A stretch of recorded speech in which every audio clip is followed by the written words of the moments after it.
Natasha stood frozen outside her husband's office door, her 7-year-old son Jordan's small hand clutched in hers, the winning lottery ticket burning in her purse. The sounds coming from behind that door made her stomach drop. A woman's breathless laughter. Derek's low murmur. The unmistakable rhythm of bodies moving together. She had imagined this moment so differently. Just 30 minutes ago she'd been screaming in her car, checking and rechecking the numbers on her phone against the crumpled ticket she'd bought on impulse at the gas station yesterday. $100 million. $100 million. The phrase had played in her head like a song as she picked up Jordan from school early, too excited to wait. "We're going to surprise Daddy," she told him, watching his face light up in the rearview mirror. Now her hand trembled on the door handle. Jordan tugged at her sleeve, confused by her sudden stillness. The sounds continued. She knew she should turn around, should protect her son from what was behind that door, but her body moved on autopilot. She turned the handle. Derek's office materialized in sharp, brutal detail. Her husband of 9 years was pressed against his desk, his pants pulled around his ankles. Brianna, his assistant, the 26-year-old who always wore too much perfume, was perched on the edge of the desk, her skirt hiked up around her waist, her legs wrapped around Derek's body. They didn't notice her at first. Jordan made a small, confused sound. That's when Derek's head snapped up. His face went white then red. Brianna scrambled backward, nearly falling off the desk, yanking her skirt down with shaking hands. "Natasha," Derek started, his voice strangled. She didn't let him finish. She picked up Jordan, covering his eyes with her hand even though the damage was already done, and turned to leave. "Wait."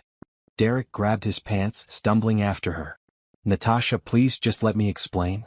She kept walking, her heels clicking against the polished floor of the architecture firm he'd built with money from her parents' loan. The loan they'd never paid back because Derek always had another investment opportunity. He caught up to her at the elevator, roughly dressed, his hair wild. Brianna had the sense to stay in the office. The few employees in the hallway quickly found reasons to look away. "It's not what it looks like," Derek said, the most cliché sentence possible. Natasha pressed the elevator button repeatedly, her fingers stabbing at it. Jordan was crying against her shoulder. "Mommy, what's wrong? Why is Daddy's friend here?"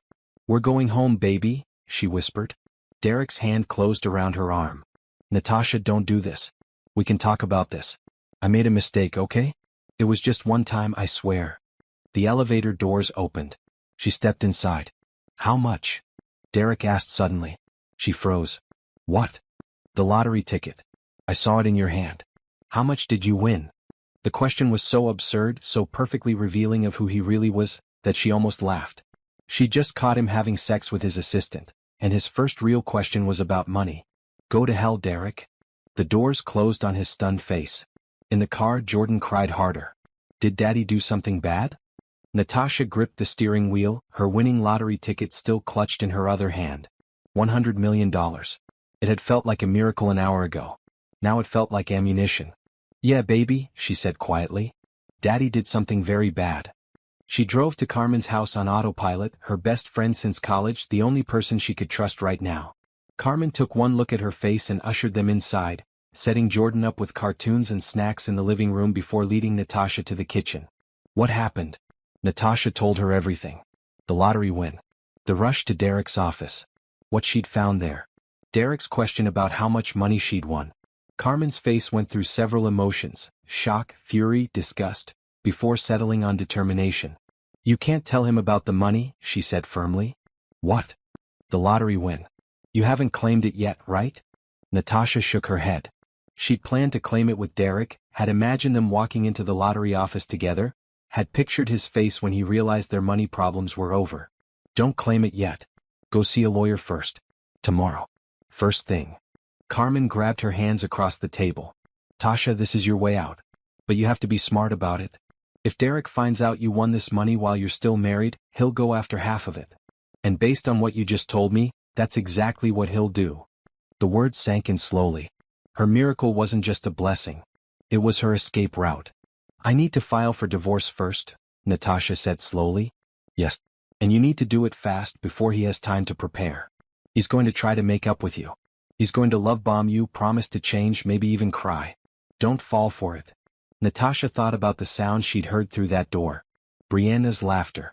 The casual way they'd been together, like it wasn't their first time. Like her whole marriage had been a lie. I won't, she said. Her phone buzzed. Derek's name flashed on the screen. Then again. And again. She turned the phone off. That night, after putting Jordan to bed in Carmen's guest room, Natasha sat alone and let herself cry. Not for Derek. Not for their marriage. Those tears would come later.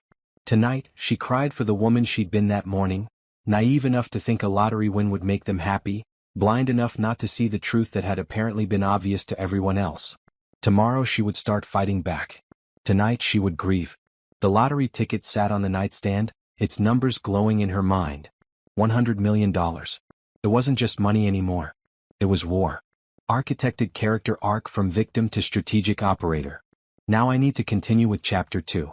This chapter should show Natasha processing the betrayal, staying at Carmen's house, and beginning to understand the full scope of Derek's deception. I need to show her transformation from shocked victim to strategic planner. Natasha woke up at Carmen's house to the smell of pancakes and the sound of Jordan's laughter. For one blissful second she forgot everything. Then it all crashed back. Derek, Brianna, the office, the lottery ticket. She checked her phone. 43 missed calls from Derek. 27 text messages. She deleted them all without reading. In the kitchen, Carmen had Jordan at the table, covered in syrup and clearly having the time of his life. He'd stopped crying sometime in the night, the resilience of children taking over. Mommy? Aunt Carmen makes dinosaur pancakes. Natasha forced a smile. I can see that, baby. Carmen handed her coffee and gestured to the back porch. They stepped outside into the cool morning air. He came by last night, Carmen said quietly. After you fell asleep. Derek. I didn't let him in. Told him you needed space and if he didn't leave I'd call the police. How did he seem? Desperate. Angry. Kept saying it was all a misunderstanding, that he loved you, that we could work through this. Carmen paused. Then he asked again about the lottery ticket. Said he had a right to know. There it was again. The money. Even in his apology tour, Derek couldn't help himself.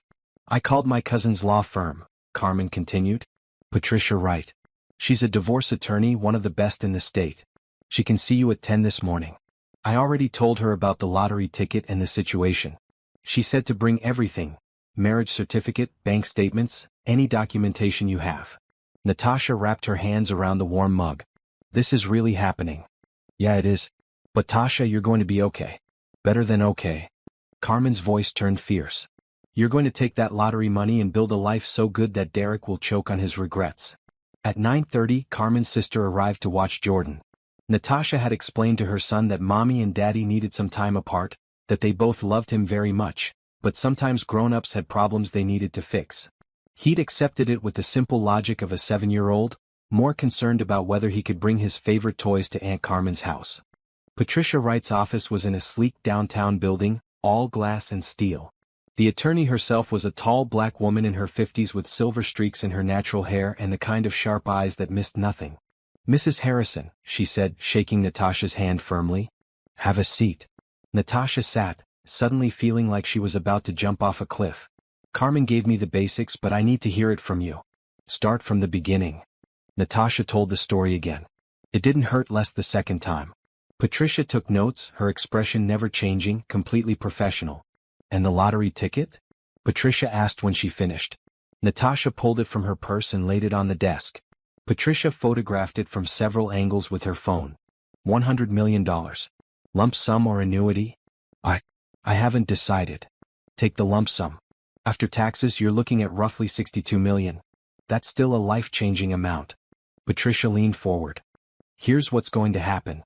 We're filing for divorce today. Right now. Before you claim that ticket.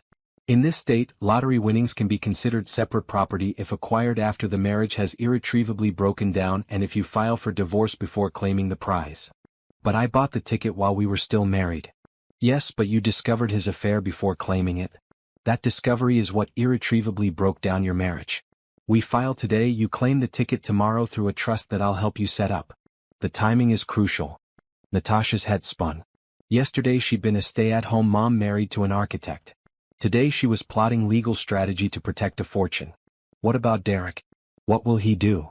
Patricia's smile was sharp. He'll try to fight it. He'll claim the marriage can be saved, that it was a momentary lapse, that he deserves another chance. When that doesn't work, he'll go after money and custody. That's where men like him always go, straight for the throat. Custody? Natasha's stomach dropped. He wouldn't. He barely spends time with Jordan as it is. It's not about Jordan. It's about leverage. If he can threaten your custody, he thinks you'll settle for less in the divorce. Patricia's expression softened slightly. But we're not going to let that happen. I need you to document everything. Every late night, every lie, every time he chose work over his family. I need witnesses who can testify about his affair. I need bank statements showing his spending patterns. We're going to build a case so tight he won't have room to breathe. There's something else, Carmen said from beside Natasha. Tell her about the offshore accounts. Natasha frowned. What offshore accounts? The ones Derek mentioned to you last year. Remember? He said he was setting up some kind of investment structure for tax purposes. The memory came back slowly. Derek had been excited about some financial strategy his business partner had told him about. She hadn't paid much attention. Money management was Derek's domain, or so she'd thought. Patricia's eyes sharpened. Tell me everything you remember about that conversation. By the time Natasha left the office 2 hours later, her head was swimming with legal terms and strategy. Patricia had already filed the divorce papers. A process server would deliver them to Derek at his office that afternoon. One more thing, Patricia had said at the door. Don't engage with him. Don't answer his calls, don't respond to his texts. Everything goes through me now. And Natasha? Start thinking about what you want your life to look like after this. Because you're about to have the resources to build whatever future you can imagine. In the car, Carmen squeezed her hand. How do you feel? Terrified, Natasha admitted. But also, angry. Really, really angry. Good. Use that. Anger is fuel. They stopped by Natasha's house to pack clothes and essentials. The house felt foreign now, full of memories that had been revealed as lies. She moved quickly through the rooms, grabbing Jordan's things first, then her own. In their bedroom. No, Derek's bedroom now, she paused. Photos of their wedding day smiled at her from the dresser. Derek looking handsome in his tux. Natasha in the dress her mother had helped her choose. They looked so happy. So in love. Had any of it been real? She turned the photos face down and kept packing. Her phone rang. A number she didn't recognize. She answered cautiously. Natasha? It's Brianna. The assistant. The other woman. Natasha's hand tightened on the phone. I know you probably hate me, Brianna continued, her voice small. But I need to tell you something. It's important. I have nothing to say to you. Please just listen. Derek, he's been lying to both of us. The affair, it's been going on for over 2 years, not just a few months like he probably told you. And Natasha. I'm pregnant. 3 months. The world tilted. Natasha sat down hard on the bed. He promised me he was going to leave you, Brianna continued, crying now. He said your marriage was already over, that you were just staying together for your son. He said once his business deal went through, once he had enough money, he'd file for divorce and we'd be together. But today after you left he told me it was over. That I meant nothing. That if I told anyone about the baby, he'd make sure I never worked in this city again. 2 years. Baby. Business deals. The scope of Derek's lies was staggering. Why are you telling me this? Natasha asked quietly. Because I'm an idiot who believed a married man's promises. And because I think you deserve to know the truth. All of it. Brianna took a shaky breath. There are others, Natasha. I'm not the first. I found texts on his phone from at least 3 other women. Derek isn't who you think he is. He isn't who I thought he was either. After Brianna hung up, Natasha sat in the silent bedroom for a long time. Then she called Patricia Wright. We need to talk, she said. There's more. A lot more. The conference room at Patricia Wright's office felt like a war room. Spread across the table were bank statements, credit card bills, phone records, and a timeline Patricia's investigator had already started building. Brianna agreed to make a statement, Patricia said, sliding a document across to Natasha. Sworn affidavit detailing the affair, the promises Derek made, the pregnancy. She's furious at him, which works in our favor. Natasha scanned the document. Seeing it all written out in legal language made it brutally real. The hotel rooms charged to Derek's credit card. The jewelry purchases she'd never seen. The apartment he'd been paying for across town. An apartment? Natasha looked up. He has an apartment? Patricia nodded grimly. Corporate rental. He's been using it for about 18 months. According to Brianna, it wasn't just for her. He brought other women there too. The betrayal had layers. Each revelation was worse than the last. The offshore accounts, Patricia continued, pulling up another file. We got lucky. Derek's business partner, a man named Gregory Chin, is going through his own divorce. His wife's attorney subpoenaed all business records. Guess what they found? Money Derek was hiding. Better. A pattern of financial fraud. Derek and Gregory have been overbilling clients, inflating project costs, and funneling the difference into offshore accounts in the Cayman Islands. Gregory's wife found it. She's cooperating with prosecutors in exchange for immunity. Natasha felt cold. Derek's going to prison. If the evidence holds up, yes. The district attorney's office is opening an investigation. But here's what matters for your divorce. Every dollar in those offshore accounts is marital property acquired through illegal means during your marriage. You're entitled to half. But more importantly, this gives us leverage. Derek won't want his criminal activities exposed in a public divorce trial. Carmen, sitting beside Natasha, let out a low whistle. So we can pressure him to settle fast and quietly. Exactly. We file for divorce on grounds of adultery. We present evidence of the affairs, the pregnancy, the financial fraud. We demand full custody of Jordan based on Derek's criminal conduct and moral fitness to parent. Derek will have two choices: accept our terms or face a trial that will destroy what's left of his reputation and likely result in criminal charges. Natasha's hands shook slightly as she processed it all. I just wanted a divorce. I didn't want to destroy him. Patricia's expression softened. Natasha, Derek destroyed himself. You didn't create this situation. You're just refusing to go down with his ship. There's a difference. What about the lottery ticket? Tomorrow morning we claim it. I've set up a trust, the Jordan Harrison Educational Trust. You're the trustee. The money will be completely separate from marital assets. Derek will never touch a penny. That night, Natasha couldn't sleep. She kept thinking about the man she'd married 9 years ago. Had he always been this person? Or had success and opportunity corrupted him? Did it even matter? At 2 in the morning her phone buzzed. Derek had somehow gotten Carmen's number and was calling from it. She answered out of sheer exhaustion. Finally, Derek breathed. Natasha, we need to talk. We don't need to do anything. Talk to my attorney. I got the divorce papers today. At my office in front of my entire staff. Do you know how humiliating that was? Do you know how humiliating it was to find you sleeping with your assistant? That's not fair. I made a mistake, okay? One mistake. You're throwing away 9 years of marriage over one mistake. Natasha laughed bitterly. Brianna told me everything, Derek.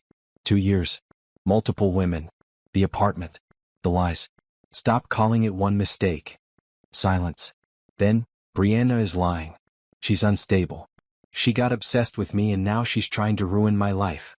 She's pregnant with your baby. More silence. Derek, I don't care about your excuses anymore. I don't care about your explanations. I care about protecting my son and getting out of this marriage. You can't take Jordan from me. His voice turned hard. I'm his father. I have rights. Rights you've ignored for years while you were too busy cheating and committing fraud. What are you talking about? The offshore accounts. The overbilling. Gregory's wife found everything. The prosecutors know, Derek. It's over. She heard his breath catch. You're bluffing. Am I? Tell me, how's Gregory doing? Have you talked to him lately? Has his attorney been in touch? The silence stretched out.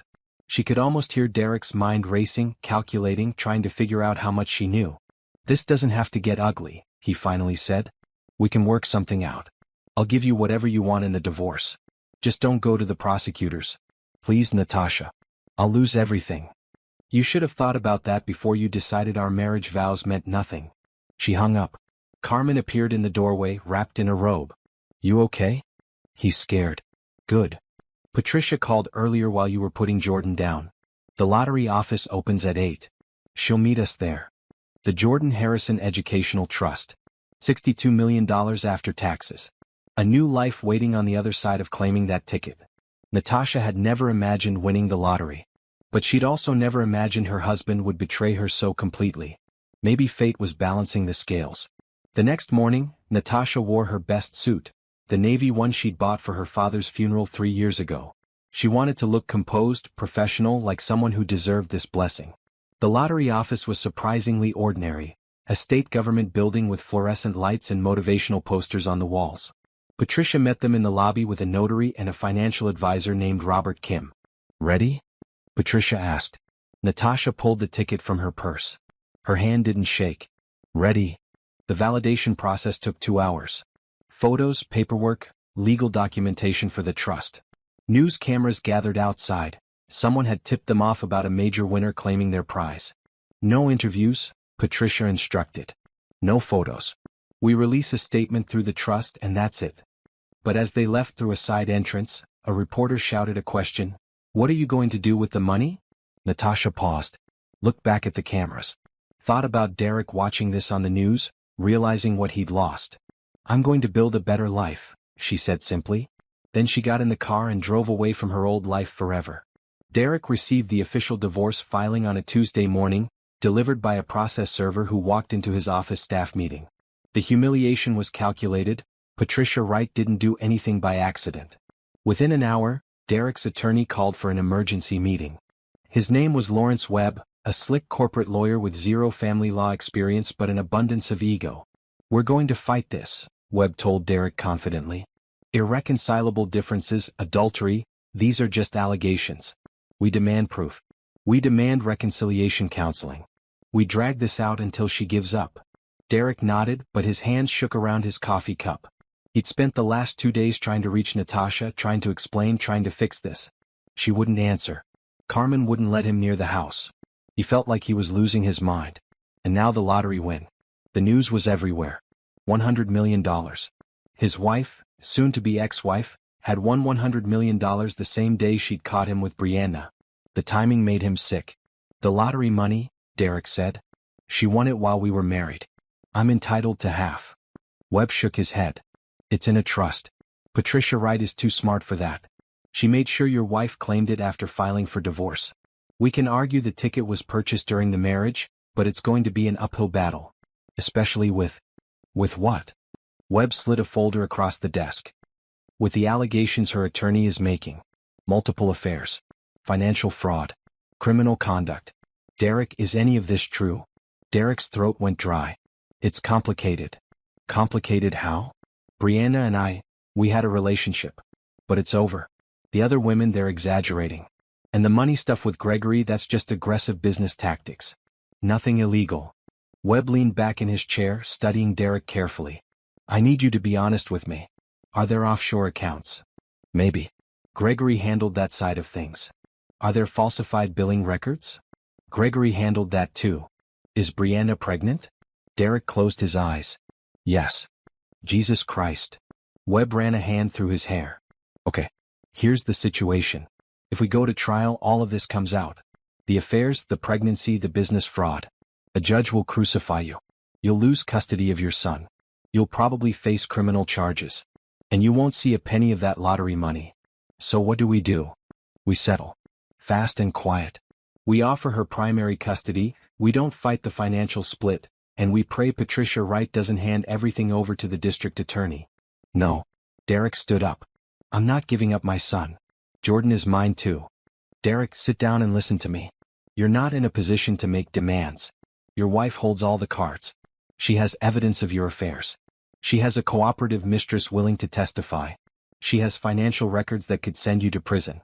And she has $62 million in the bank, which means she can afford to drag this fight out until you're bankrupt. The words hit Derek like physical blows. He slumped back into the chair. This isn't fair, he said quietly. She's punishing me for one mistake. Webb looked at him with something like pity. One mistake. Derek, you had multiple affairs over multiple years, got your assistant pregnant and committed financial fraud. That's not one mistake.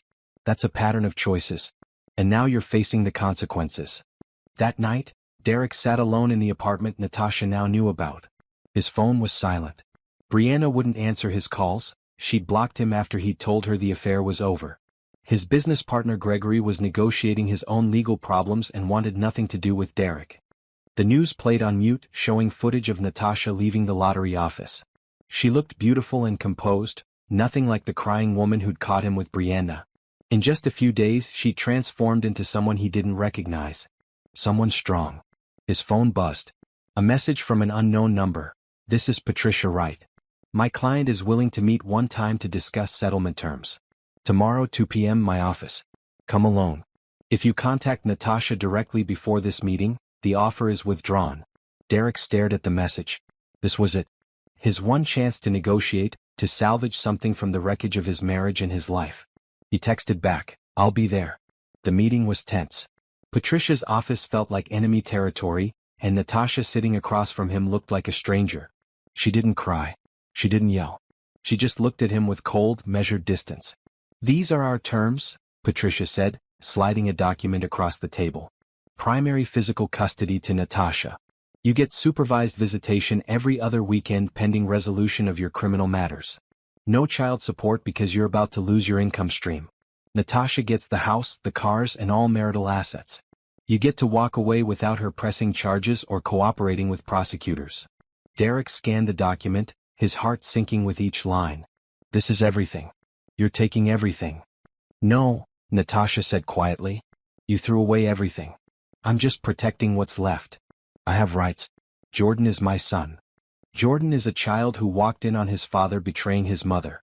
A child who asks me every night why daddy did something bad. A child who deserves stability and honesty." Natasha's voice was steady, but Derek heard the anger underneath. "You lost the right to play Father of the Year when you chose Brianna over your family. It wasn't like that." "Stop." Patricia held up a hand. "We're not here to relitigate the marriage. We're here to settle a divorce. Mr. Webb, does your client accept these terms?" Webb looked at Derek, his expression grim. They'd already discussed this. Fighting would cost hundreds of thousands in legal fees Derek didn't have. Fighting would expose him to criminal prosecution. Fighting would destroy what little reputation he had left. "I need to see my son," Derek said. "More than supervised visits. He needs his father." Natasha's laugh was bitter.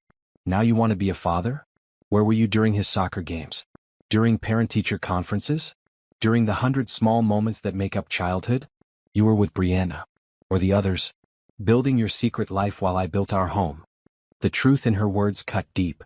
Derek thought about all the times he'd chosen work over family, all the lies he'd told about late meetings and business trips. He'd convinced himself it didn't matter, that being a good provider was enough. He'd been wrong. "I'll sign," he said quietly. "But I want one thing. When Jordan asks about me, about what happened, tell him I loved him. Even if you can't tell him I loved you." Natasha stood up. "I'll tell him the truth. That you made choices and choices have consequences. That's the lesson here, Derek. Not love. Accountability." She walked out of the conference room without looking back. Derek signed the papers with shaking hands. Just like that, 9 years of marriage ended. No ceremony, no closure. Just signatures on legal documents and the hollow feeling of having lost something irreplaceable. "What happens now?" he asked Webb. "Now you go home and pray the prosecutors decide you're not worth their time. Because Derek, if they come after you, this divorce settlement will be the least of your problems." Derek left the building in a daze. Outside the sun was shining. People walked past laughing, living their normal lives. His phone buzzed with a message from Gregory. "The DA wants to meet. Bring your lawyer." Everything was falling apart. But somewhere across town, Natasha was building something new. The divorce might have been settled on paper, but Derek wasn't done fighting. 3 days after signing the settlement agreement, he filed a motion to modify custody, claiming Natasha had coerced him into signing under duress. "He's doing exactly what I predicted," Patricia told Natasha over the phone. "He's trying to use Jordan as leverage. But he picked the wrong time."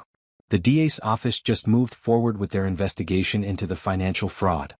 Natasha sat in her new apartment, a temporary rental, while she decided what to do with the house. Jordan was at school, blissfully unaware that his father was about to drag their family through another battle. Can he actually get custody? No. But he can make this expensive and ugly. That's the point. He wants you to pay him to go away. I'm not paying him anything. Good. Because I have something better. Patricia's voice took on a sharp edge. Our investigator found more. Derek didn't just embezzle from clients. He's been lying on his taxes for years. The IRS is very interested in those offshore accounts. Within a week, Derek's world imploded completely. His architecture firm fired him pending the fraud investigation. The state licensing board suspended his professional license. His assets were frozen by court order. And the IRS filed a lien against his property.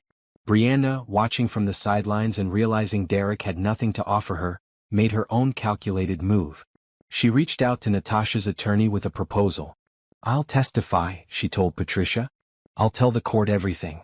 The affair, the promises, the other women. But I need something in return. What? A job. I'm pregnant and unemployed. Derek got me fired from the architecture firm. I need steady income. Patricia brought the proposal to Natasha. They met at a coffee shop, far from prying eyes. Absolutely not, Natasha said immediately. I'm not helping her. She slept with my husband. I know. And I'm not asking you to be her friend. But think about this strategically. Brianna's testimony could end Derek's custody fight before it starts. A judge hearing that Derek got his mistress pregnant while married, then abandoned her when she became inconvenient? That's devastating to his case. She made her choices. Yes, she did. And now she's facing consequences too. She's 26, pregnant, and unemployed because she believed a married man's lies. I'm not saying she's innocent. But she's also not your enemy anymore. Derek is. Natasha stirred her coffee, thinking. Her first instinct was to refuse, to let Brianna struggle the way she'd made Natasha struggle. But that was emotion talking, not strategy. I'm building a real estate company, Natasha said slowly. Once it's operational, I'll need administrative staff. If, and this is a big if, Brianna testifies truthfully and completely, I'll consider an entry-level position. Not because I forgive her. Because I need her testimony. Patricia smiled. That works. The custody hearing was scheduled for 3 weeks out. In the meantime, Natasha focused on building her new life. She'd been meeting with Robert Kim, the financial advisor, developing plans for her lottery winnings. Real estate is smart, Robert said, reviewing her proposals. Stable income, tangible assets, and you can use it to make a real impact. This plan for affordable housing for single mothers, that's not just good business. That's legacy building. Natasha had been sketching out the idea for days. She'd lived the struggle of being a stay-at-home mom dependent on someone else's income. She knew how vulnerable that position was, how quickly everything could fall apart. She wanted to create housing where women could rebuild their lives without drowning in rent. I want to call it Phoenix Properties, she said. Rising from the ashes. I love it. Let's make it happen.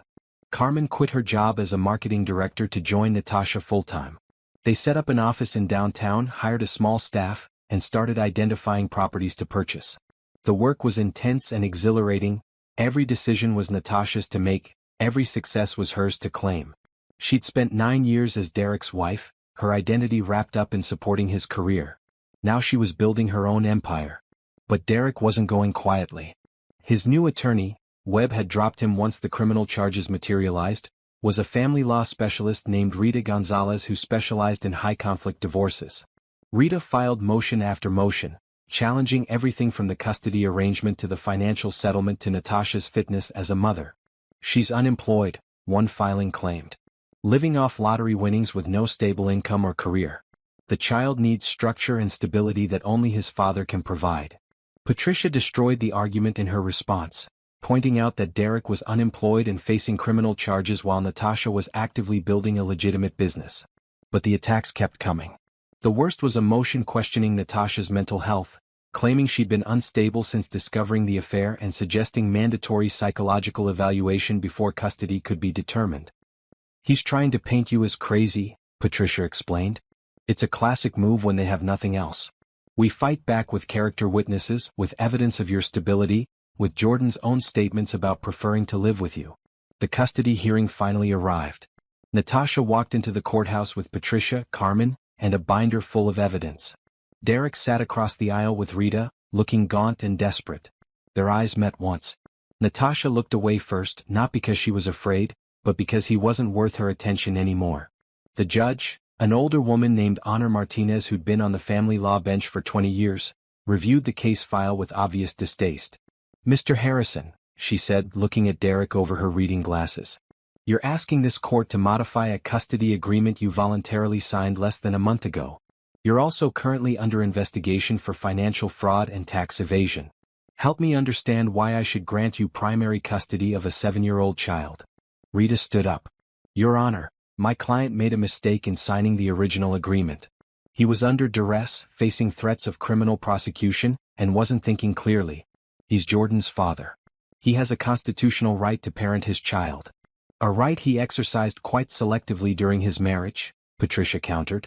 The record shows Mr. Harrison missed 90% of Jordan's school events, rarely participated in daily care, and was often absent for weeks at a time on supposed business trips, which we now know involved affairs with multiple women.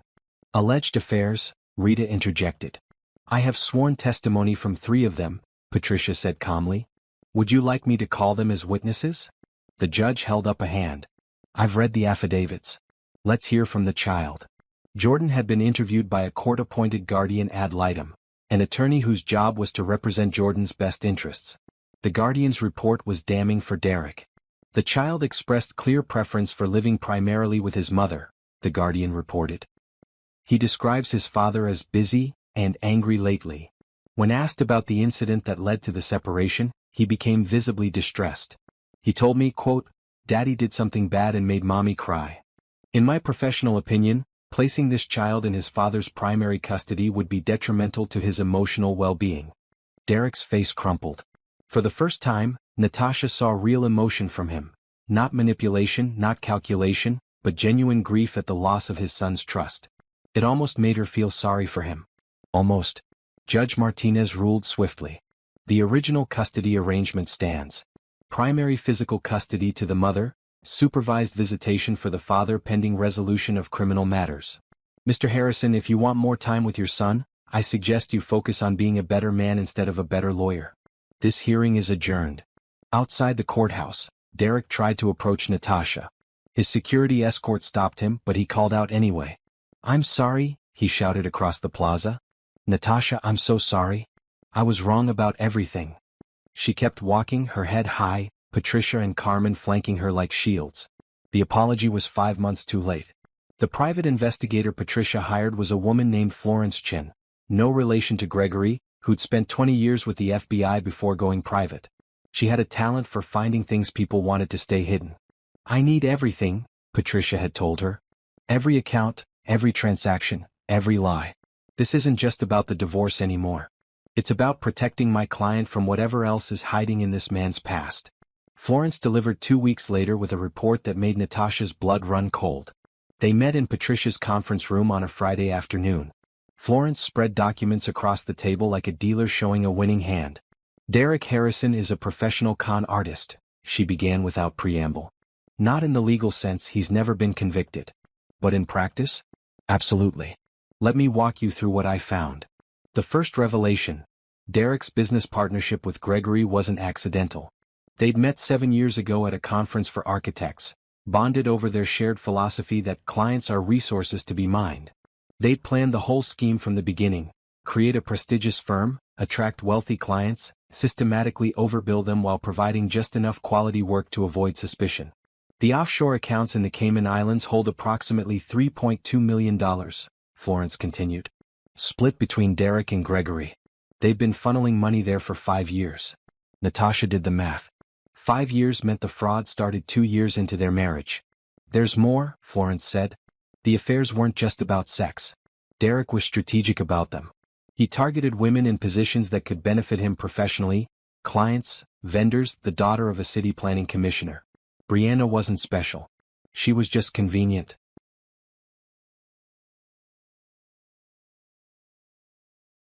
That's sociopathic, Carmen said quietly. I'm not a psychologist, Florence replied. But yes, there's a pattern of using people as tools to get what he wants. Including you, Natasha. The investigator pulled out another document. Your marriage. I looked into how you and Derek met. You were working at a nonprofit making $30,000 a year, but your parents were wealthy. They'd built a successful medical practice. Derek researched your family before asking you out. Natasha felt sick. What? One of his former roommates confirmed it. Derek saw your last name on a volunteer list, looked up your family, learned about their money, and deliberately pursued you. The romantic gestures, the declarations of love, he was playing a part. The room spun. Natasha gripped the edge of the table. Why didn't he just marry someone from a wealthy family directly? Patricia asked. Because he knew those families would do background checks, would investigate him. But a nonprofit volunteer from a modest background whose parents happened to be successful? That's a softer target. And it worked. Your parents loaned him money to start his business, right? Natasha nodded numbly. $200,000. They'd never asked for repayment because Derek kept saying the firm was growing, that they'd pay it back with interest once the big contracts came through. The money went straight into the offshore accounts, Florence said. He never intended to pay it back. Carmen swore viciously. Patricia's jaw was tight with fury. There's one more thing, Florence said quietly. And this is where it gets worse. Worse? How could it possibly get worse? Florence pulled out a final folder. Derek was planning to divorce you. I found drafts of divorce papers on his computer from 8 months ago. He was going to file, claim you were unstable and a bad mother, try to get custody of Jordan so he could control your relationship with your son. But then something changed his timeline. What? Your parents died in that car accident 6 months ago. Suddenly you were the sole heir to their estate. Another $1.5 million once the house sold and the insurance paid out. Derek couldn't divorce you yet, not until he'd secured access to that inheritance. The truth landed like a physical blow. Her parents' death. Derek's sudden attentiveness afterward. The way he'd held her while she cried, comforted her through the grief. All of it calculated. All of it strategic. He was going to wait until the estate settled, Florence continued. Then file for divorce, claim half of the inheritance as marital property, and disappear with his offshore millions plus your family's money. Brianna's pregnancy complicated things, that's why he tried to end it with her. But by then you'd already found out. Natasha stood up and walked to the window. The city sprawled below her, full of people living honest lives, working hard, loving truly. Derek had never been one of them. He'd been a predator wearing a husband's mask. I want him in prison, she said quietly. The DA is building a case, Patricia said. With this evidence and Gregory's cooperation, they have him dead to rights on fraud, tax evasion, and financial elder abuse. That loan from your parents qualifies. He's looking at 8 to 10 years minimum. Good. Natasha turned back to face them. I want something else too. I want every woman he scammed to know the truth. Brianna, the others, they all thought they were special. They all believed his lies. They deserved to know they weren't crazy, that it wasn't their fault. Florence nodded. I can compile a list of everyone he's had documented contact with. What you do with that information is up to you. That night, Natasha sat down and wrote a letter. Not to Derek, he deserved no more of her words. But to the women.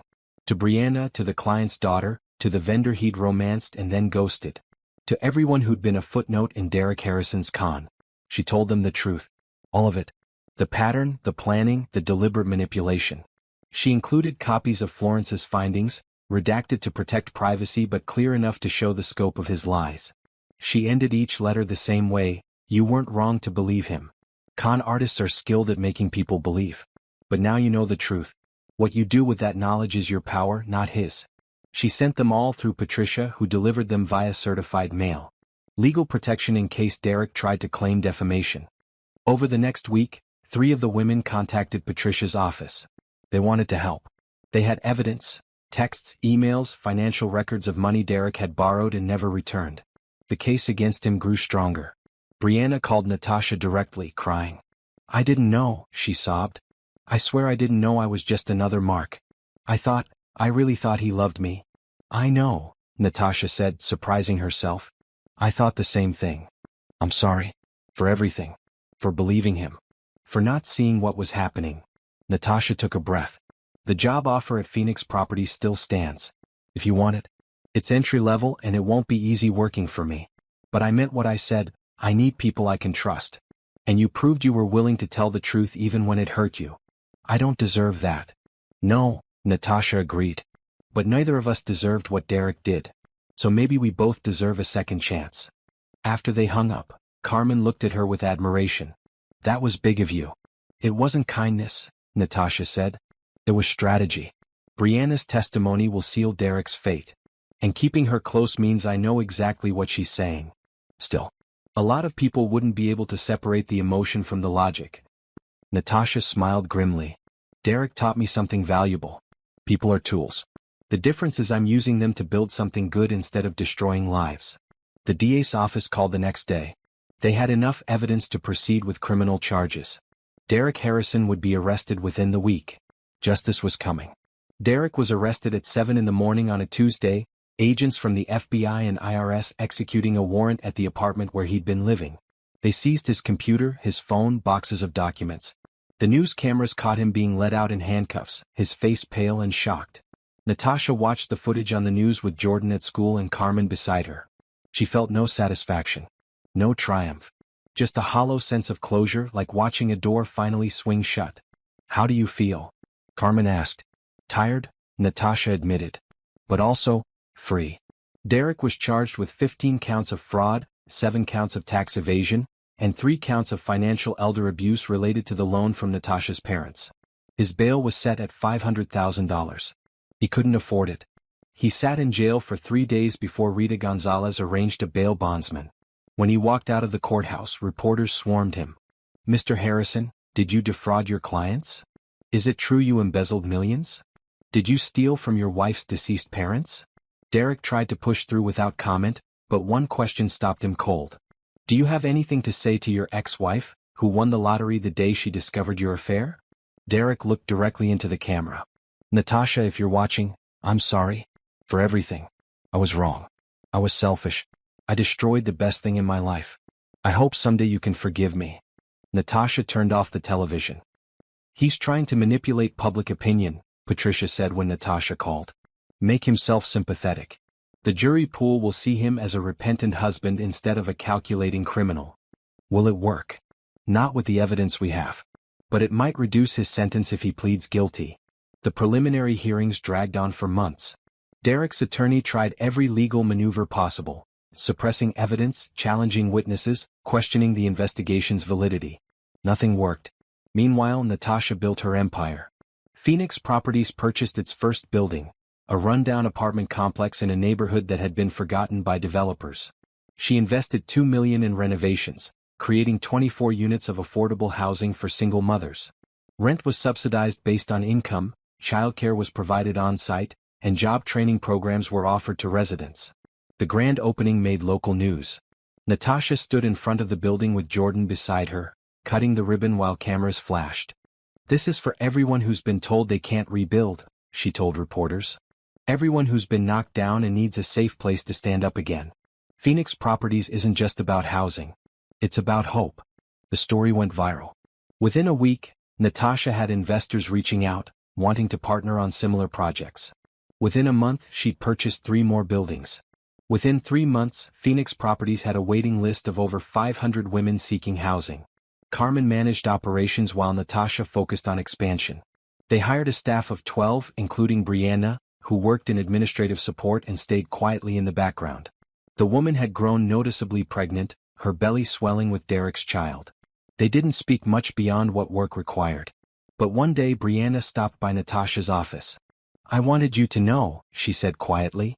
"I'm having a girl. And I'm naming her Hope. Because that's what you gave me when you didn't have to." Natasha looked at the young woman carrying her ex-husband's child and felt an unexpected wave of compassion. Brianna hadn't destroyed her marriage. Derek had. Brianna had just been another victim of his manipulation. "I'm glad you're doing well," Natasha said. "The baby deserves a stable life. I'm going to tell her the truth about her father. When she's old enough. No lies, no sugarcoating. Just the truth." "Good. That's what kids deserve." After Brianna left, Natasha stood at her office window, looking out at the city. She was changing one building at a time. Derek had tried to take everything from her. Instead, he'd given her the motivation to become someone she'd never imagined. The irony was almost funny. Derek's trial date was set for September. His attorney advised him to take a plea deal, plead guilty to reduced charges in exchange for a lighter sentence. Derek refused. "I'm not guilty," he insisted in a jailhouse interview with a local reporter. "I made mistakes in my personal life, yes. But I didn't commit fraud. I didn't steal from anyone. This is a witch hunt orchestrated by my ex-wife who wants to punish me for an affair." The interview backfired spectacularly. Prosecutors released a portion of their evidence to the media. Bank records showing the offshore transfers, client billing statements proving the overcharges, emails between Derek and Gregory discussing the game they were playing. Public opinion turned completely against him. At the trial, the prosecution's case was devastating. They called client after client who'd paid for services never rendered. They presented financial records showing money flowing to the Cayman Islands. They brought in forensic accountants who'd traced every dollar. Gregory testified against Derek in exchange for a reduced sentence.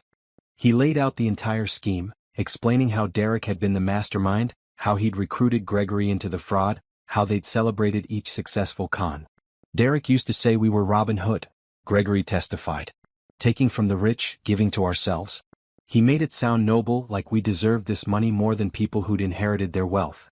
The defense tried to paint Derek as a devoted father and husband who'd made business mistakes, not criminal choices.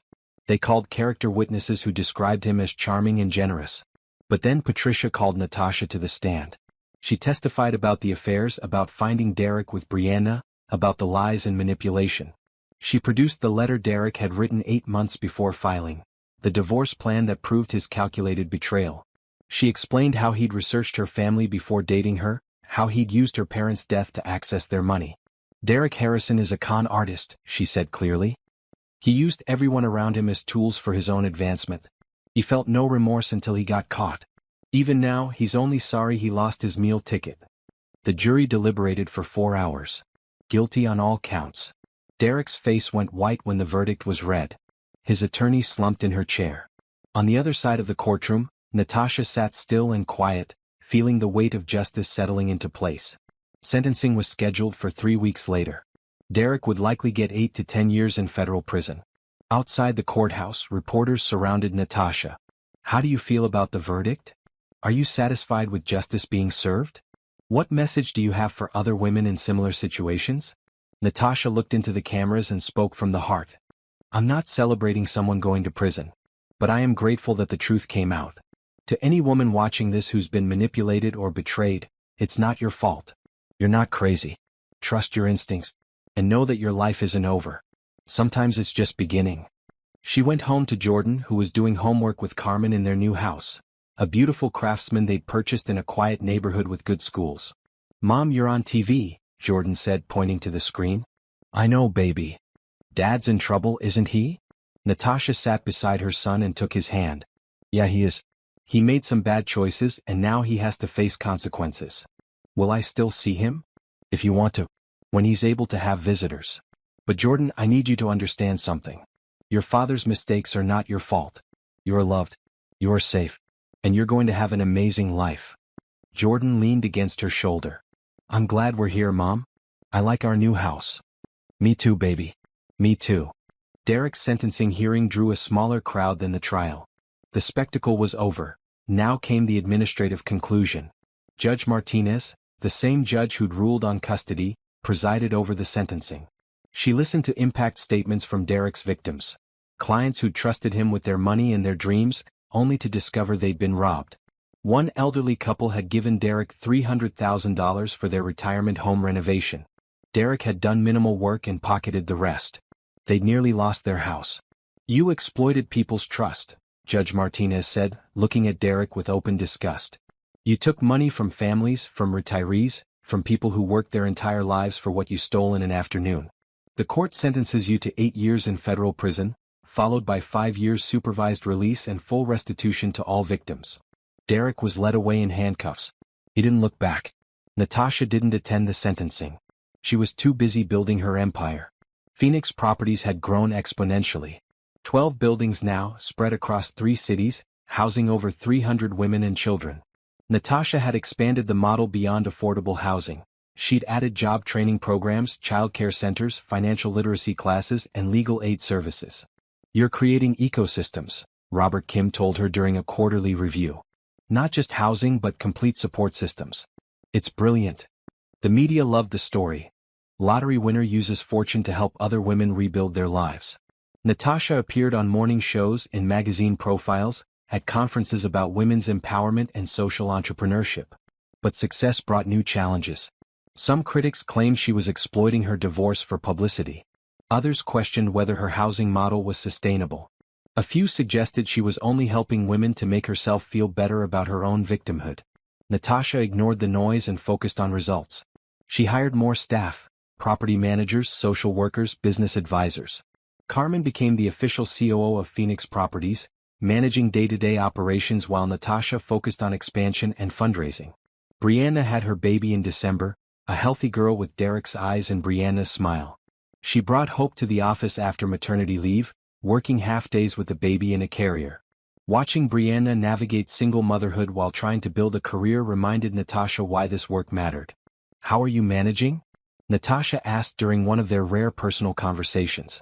One day at a time, Brianna said, bouncing hope gently. It's hard. Really hard. But I have a safe place to live, a job, childcare support. I don't know where I'd be without Phoenix Properties. You'd figure it out. Women always do. Maybe. But it's easier not having to do it alone. The foundation Natasha had established, Phoenix Rising Foundation, partnered with legal aid organizations to help women leaving abusive or fraudulent marriages. They'd assisted over 50 women in their first year, providing attorney fees, temporary housing, and job placement services. One of those women was a 40-year-old named Rachel whose husband had embezzled from her family business and framed her for the crime. With Phoenix Foundation's help, Rachel had cleared her name, divorced her husband, and started rebuilding her career. She came to Natasha's office to say thank you. I wanted to give up, Rachel said, tears streaming down her face. I thought my life was over. But you showed me it wasn't. You proved that we can rise from the ashes stronger than before. You did that, Natasha corrected gently. I just provided resources. The strength was yours. But Natasha knew Rachel was right in one sense. They'd all risen together. Every woman Phoenix Properties helped, every family given stable housing, every child who grew up seeing their mother build a better life. It was a chain reaction of hope. The second year brought international attention.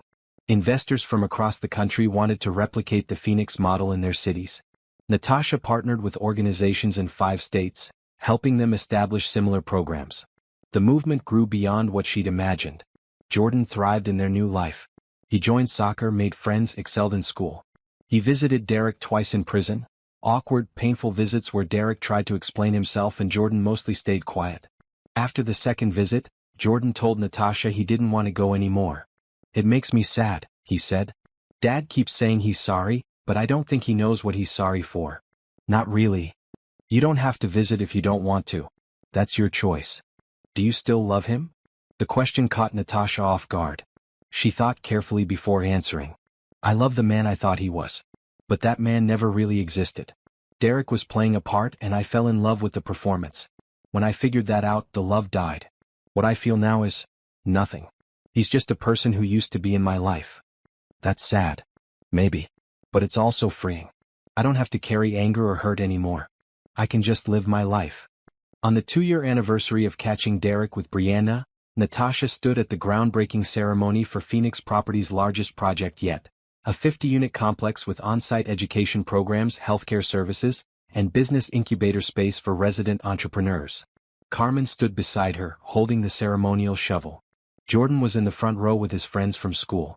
Brianna was managing the press coverage, Hope strapped to her chest in a carrier. Can you believe this? Carmen asked quietly.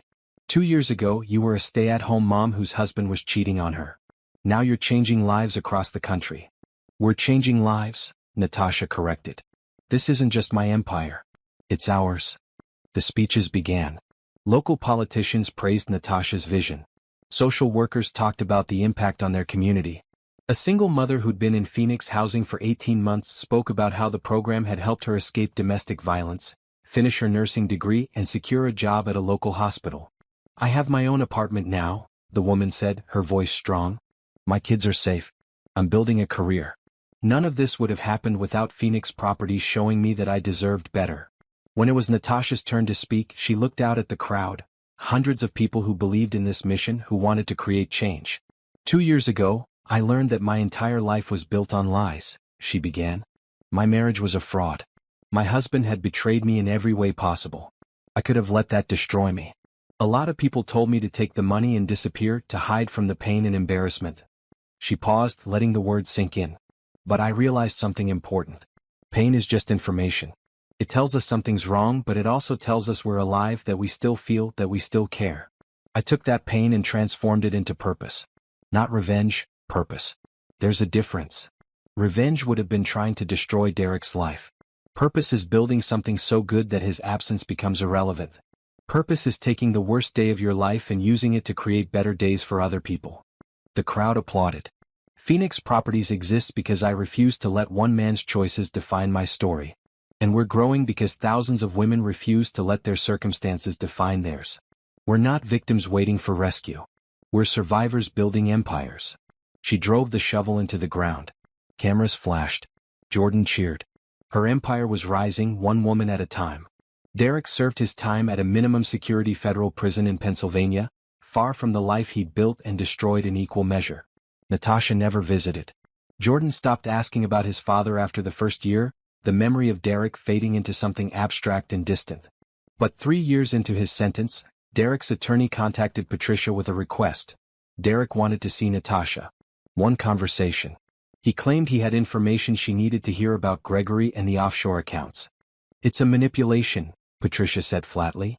"He is nothing you need. He just wants to see you to try one more time to work his magic." "I know," Natasha said. "But I'll go anyway." "Why?" "Because I want to see him. Not the fantasy version I married, but the real person. The con artist. The liar. I want to look him in the eye and feel nothing." Carmen drove with her to the prison. They sat in the waiting room, uncomfortable plastic chairs, fluorescent lights, the smell of industrial cleaner, while guards processed Natasha's visitor credentials. "You sure about this?" Carmen asked. "Yeah, I'm sure." Derek looked smaller than she remembered. Prison had stripped away his polish, the expensive haircuts, the designer suits, the confident posture. He was just a man now, unremarkable and tired. They sat across from each other with a table between them, a guard watching from the corner. "Thank you for coming," Derek said. His voice was quieter than she remembered. "You said you had information about Gregory." "I lied. I'm sorry. I just needed to see you." Natasha stood up to leave. "Wait, please." Derek's hand reached across the table but didn't touch her. "Just 5 minutes? That's all I'm asking." She sat back down. 5 minutes. "I've had a lot of time to think in here. About what I did. About who I was. I know you probably don't believe this, but I am sorry. Not just sorry I got caught. Sorry for the pain I caused you. For using you. For being too selfish and stupid to appreciate what I had." "Okay. Okay? That's it. What do you want me to say, Derek? That I forgive you? That I understand? I don't. You targeted me from the beginning. You researched my family, pursued me strategically, married me for access to money. You didn't love me. You loved what I could give you." "That's not true." "It is true. Florence Chen's investigation proved it. You had drafts of divorce papers ready 8 months before I caught you with Brianna. You were just waiting for my parents' estate to settle so you could grab that money too." Derek's face crumpled. "I did love you. In my own way. I also loved the lifestyle, the success, the game of it all. I convinced myself I could have both. That I could love you and still manipulate the situation to my advantage. That's not love. That's narcissism." "I know." He rubbed his face with both hands. "I know that now. Therapy, counseling, they make us do all of it in here. The therapist says I have antisocial personality disorder, that I lack empathy, that I see people as objects to be used. She's probably right." "Probably?" "Okay, definitely right. But knowing it and feeling it are different things. I'm trying to change. I'm trying to be better." Natasha looked at him across the table, this man who'd been her husband, her partner, the father of her child. She waited to feel something, anger, sadness, even pity. But there was nothing. Just a faint curiosity like looking at a stranger. "How's Jordan?" Derek asked quietly. "He's great. Thriving. Happy." "Does he ask about me?" "Not anymore." The words hit Derek like a slap. He flinched. "I deserve that," he said. "I know I do. But it still hurts. You hurt him first. You hurt him when you betrayed our family. You hurt him when you put your own desires above his well-being. You hurt him when you showed him that promises and commitments mean nothing. I want to make it right." "You can't. Some things can't be fixed, Derek.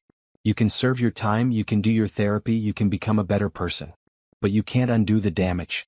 Jordan is growing up without a father because you chose affairs and fraud over being present in his life. When you get out, Jordan will be 13 years old. A teenager. He'll have spent half his childhood without you.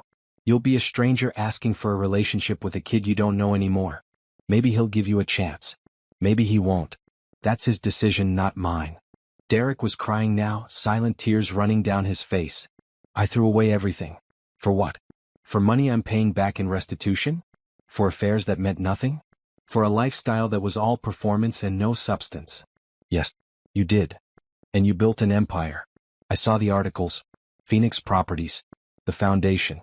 You're changing lives while I'm rotting in here. I'm not building it to spite you. I know. That's what makes it worse. You moved on. You took the worst thing that ever happened to you and transformed it into something beautiful. While I'm stuck in here, still trying to figure out who I am without the lies." Natasha stood up. "I hope you figure it out, Derek. For your sake, not mine. But this is the last time we're having this conversation. When you get out, if Jordan wants a relationship with you, I won't stop him. But I won't facilitate it either. That's between you and our son. Natasha. Goodbye, Derek. She walked out of the visiting room without looking back. Carmen was waiting in the parking lot, leaning against the car. How was it? Exactly what I expected. He's sorry, he's changed, he wants forgiveness. Natasha climbed into the passenger seat. But it doesn't matter anymore. He's just part of my origin story now. The villain who motivated the hero to rise. Carmen started the car. Very comic book of you. Well, I did build an empire. Might as well have a good backstory. They drove home through afternoon traffic, leaving the prison and Derek Harrison behind. Natasha checked her phone, messages from her staff about new properties they were considering, a request for an interview with a national magazine, a text from Jordan asking what was for dinner. Her life was full. Her purpose was clear. Derek was just a footnote in a much larger story. 2 months later, Derek's mother died. Natasha allowed Jordan to attend the funeral if he wanted. He chose not to go. I didn't really know Grandma Harrison, he said simply. She never visited much and Dad barely talked about her. Another consequence of Derek's choices. Another relationship sacrificed for his con.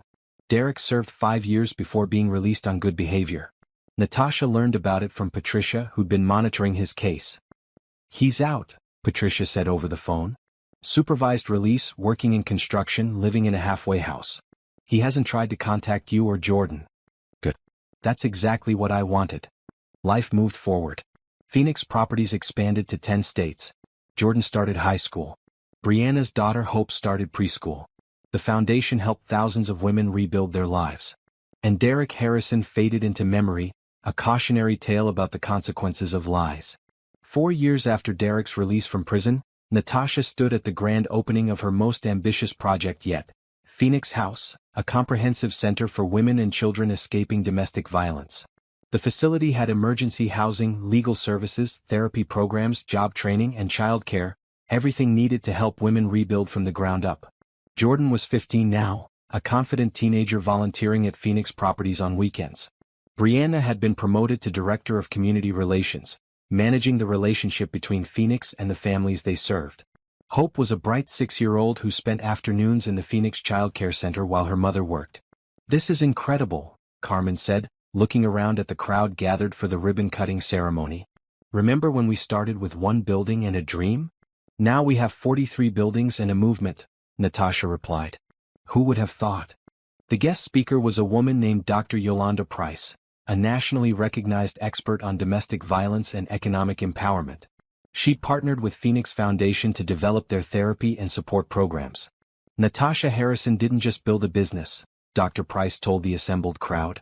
She created a blueprint for how we transform pain into power, how we use our worst experiences to fuel our greatest achievements. Phoenix isn't just about housing, it's about belief. The belief that every woman deserves safety, opportunity, and the chance to write her own story. After the speeches, Natasha mingled with donors, politicians, and community leaders. She'd become comfortable in these spaces, comfortable with her success, her influence, her ability to create change. Ms. Harrison? She turned to find a man about her age, professionally dressed with kind eyes and an easy smile. He looked vaguely familiar. I'm Isaiah Scott. I run the nonprofit Community Build Alliance. We've been working with some of the women from your housing programs, helping them start small businesses. Recognition clicked. You're the one who helped Keisha Thompson open her bakery. That's me. I wanted to introduce myself properly and see if we could talk about expanding our partnership. They talked for 20 minutes about their respective organizations, finding natural synergy in their approaches. Isaiah was passionate about economic empowerment, about giving people tools rather than handouts. His energy reminded her of her own drive, that same commitment to creating lasting change. We should have coffee, Isaiah suggested. Talk more about how we could collaborate. I'd like that. They exchanged contact information. As Isaiah walked away, Carmen appeared at Natasha's elbow with a knowing smile. Who was that? A potential business partner. Ah. And is that why you're smiling like that? Natasha laughed. Maybe. She and Isaiah had coffee the following week. Then dinner. Then a weekend trip to a conference where they presented side by side on sustainable community development. Their connection grew naturally. No games, no hidden agendas, Just two people who understood each other's work and appreciated each other's company. I need to tell you something, Natasha said 6 months into whatever they were building together. They were sitting on her porch watching Jordan shoot hoops in the driveway. Okay. I was married before. It ended badly. Really badly. My ex-husband was a con artist who used me and then went to prison for fraud. I have trust issues. Major ones. And I need to take things slowly. Isaiah nodded thoughtfully. I appreciate you telling me. For what it's worth, I was engaged once. She left me 3 days before the wedding for my best friend. I spent 2 years in therapy working through that betrayal. So I get it, the trust issues, the need to be careful. How did you get past it? Honestly? I realized that letting one person's betrayal close me off from connection meant they still had power over me. I decided I'd rather risk being hurt again than live in a cage of my own making. But everyone's timeline is different. We can go as slow as you need. They did go slow. Months of friendship before romance. A year of dating before Isaiah met Jordan officially as more than just mom's friend. Everything built on honesty and respect rather than performance and manipulation. Jordan liked Isaiah. More importantly, he trusted him. He's not trying to replace Dad, Jordan told Natasha one evening. He's just Isaiah. His own person. I like that. Me too, baby. Derek had reached out once in the past 4 years, a letter delivered through his parole officer, asking if Jordan would consider visiting. Jordan had read the letter, thought about it for a week and decided no. Maybe someday, he told Natasha. But not yet. I'm not ready. She respected his decision. Derek had created this distance. Only he could earn the right to close it, and only if Jordan chose to allow it. Meanwhile, Phoenix properties continued to grow. Natasha had transitioned from hands-on management to strategic leadership, building a team of talented executives who shared her vision. She spent more time on advocacy, testifying before Congress about housing policy.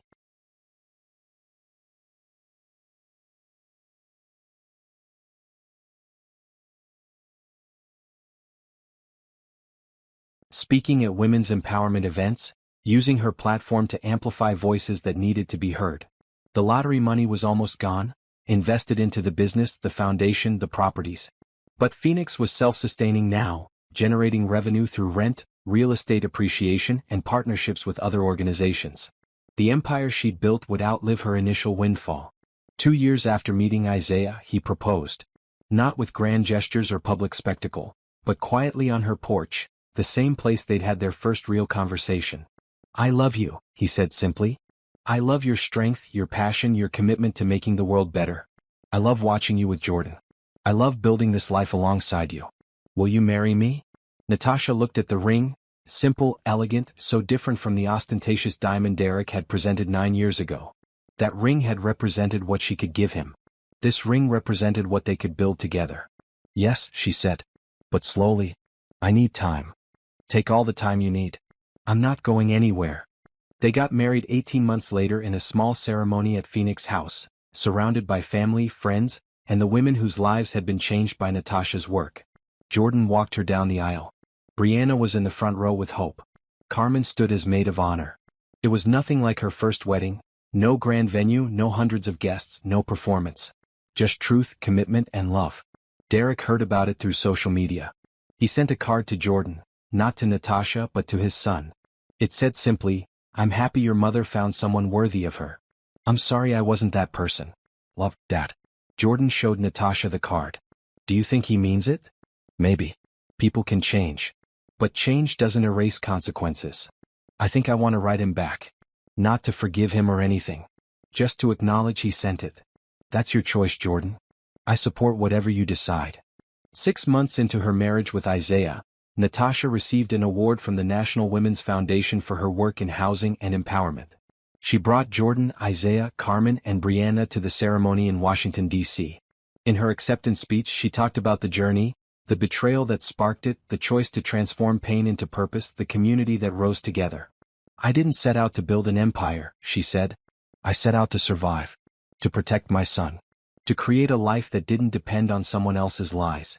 But somewhere along the way, survival turned into thriving. Personal recovery turned into collective transformation. And I learned that the best revenge isn't destruction, it's creation. She looked out at the audience, hundreds of faces representing women from all walks of life. To every woman who's been betrayed, devalued, or dismissed, your story isn't over. The person who hurt you doesn't get to write your ending. You do. And you can write it so beautifully that their chapter becomes nothing more than the prologue to your triumph. The standing ovation lasted 3 minutes. That night in their hotel room, Isaiah held her close. "I'm proud of you," he said. "Not for what you've built, though that's incredible. But for who you've become. For refusing to let bitterness consume you. For choosing hope over hate. I had help. So much help." Natasha thought about Carmen's unwavering support, Patricia's fierce advocacy, Brianna's courage to testify, the women who'd trusted Phoenix Properties with their second chances. Nobody rises alone. The next morning they flew home. Jordan had a soccer tournament. Brianna had a presentation for a new community partnership. Carmen was negotiating the purchase of 3 more buildings. Isaiah had a meeting with City Council about a joint development project. Life was full. Beautiful. Hers. Derek Harrison was serving the final year of his supervised release, working construction and living quietly. He tried to reach out to Jordan twice more. Jordan had responded briefly both times, polite but distant. Maybe someday they'd rebuild something. Maybe not. Either way, Natasha had taught her son the most important lesson. You can acknowledge someone's existence without giving them power over your life. 10 years after discovering the affair, Natasha stood in her office at Phoenix Properties headquarters, looking at the map on her wall. Red pins marked every city where Phoenix operated. Blue pins marked cities where they were expanding. Green pins marked partner organizations replicating their model. 43 buildings. 12 cities. Thousands of women and children given stable housing and real opportunity. A foundation that had helped over 2,000 women navigate divorce, domestic violence, and financial fraud. A movement that had inspired similar programs across the country. From one lottery ticket and one devastating betrayal, she'd built all of this. Jordan appeared in the doorway, now a college freshman studying social work. "Mom, you ready? The photographer's here for the Forbes interview." "Right." The Forbes feature about women entrepreneurs changing their industries. Another milestone in a journey she never planned. "Ready," she said. As they walked to the conference room, Jordan squeezed her hand. "I'm proud of you, Mom. For everything you've built.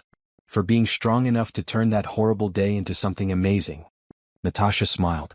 "You know what I learned? The best revenge isn't making someone suffer. It's building a life so good they become irrelevant." "Derek who?" They laughed together. Behind them, the Phoenix logo hung on the wall, a bird rising from flames, wings spread wide. Rising. Always rising. That was the Harrison family legacy now. Not Derek's lies and manipulation. Not betrayal and fraud. Just a woman who refused to stay down, and the empire she built from ashes.